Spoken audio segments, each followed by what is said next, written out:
3% раст на економијата во првиот квартал, објави статистиката. Според сезонските прилагодени податоци, кои ги регистрира Евростат, растот изнесува 3,2%.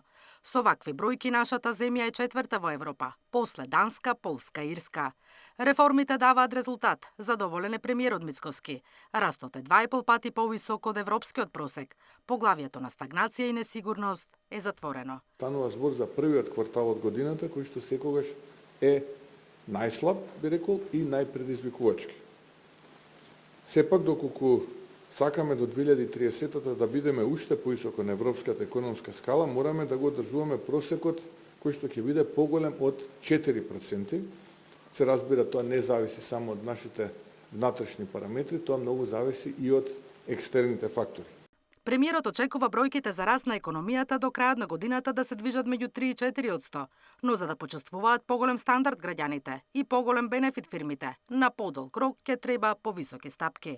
Ние ќе мораме да книжиме раст кој што ќе биде помеѓу 4 и 6% на подолг рок.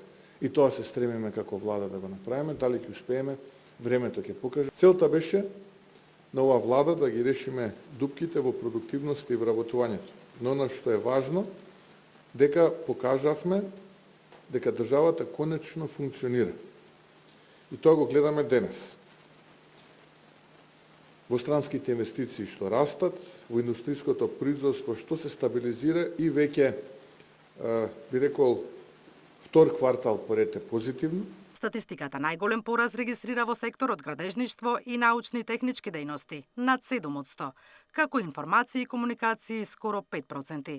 Финалната потрошувачка, која учествува со скоро 70% во структурата на бруто домашниот производ, во првото тримесечје реално пораснала за 1,9%, увозот на стоки и услуги за 5,8%, додека извозот за само 1,2%. Бруто инвестициите пак во првиот квартал бележат пораст за 18%. Наташа Мерсовска, Сител телевизија.